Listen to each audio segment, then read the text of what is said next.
Pergilah, sebab orang ini adalah alat pilihan bagiku untuk memberitakan namaku kepada bangsa-bangsa lain, kepada raja-raja dan orang-orang Israel.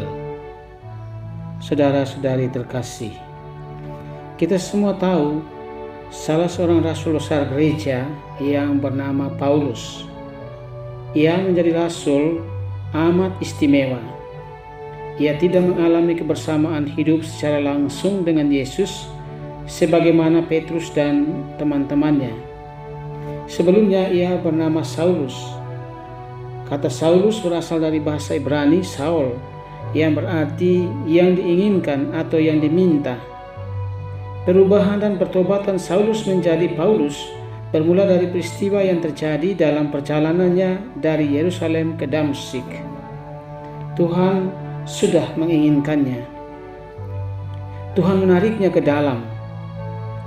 Saulus tidak tahu siapa yang menariknya dan menginginkannya.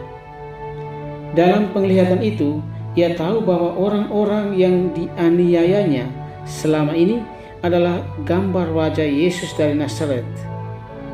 Dalam kondisi buta, terjadilah dialog antara Saulus dengan Tuhan. "Saulus, Saulus, mengapa engkau menganiaya aku?" Saulus bertanya, "Siapakah engkau, Tuhan?" Jawab Yesus, "Akulah Yesus yang kau aniaya itu." Setelah dialog itu, Saulus diperintahkan untuk pergi ke dalam kota dan menjumpai seorang hamba Tuhan yang bernama Ananias. Saudara, mendengar bahwa Saulus sudah berada di kota itu, sudah sangat pasti banyak orang yang percaya kepada Kristus ketakutan dan bisa saja bersembunyi, termasuk Ananias yang keberatan terhadap firman Tuhan. Ia menyuruhnya menemui Saulus. Tetapi karena Tuhan menyuruhnya, Ananias pun pergi. Ia dikuatkan oleh firman Tuhan bahwa Saulus itu akan menjadi alat di tangan Tuhan untuk mewartakan Injil bagi bangsa-bangsa. Saulus bertobat dan namanya pun berubah menjadi Paulus.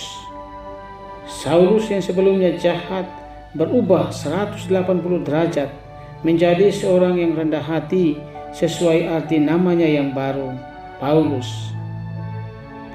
Ia merasa diri tidak pantas menjadi rasul karena mengingat terlalu banyak dosa yang telah dilakukannya.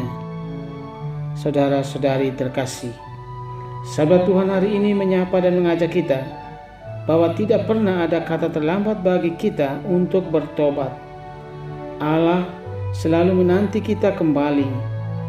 Betapapun kita berdosa, asal kita mau berubah, mau bertobat, pasti Allah merangkul kita dan mengampuni segala dosa kita.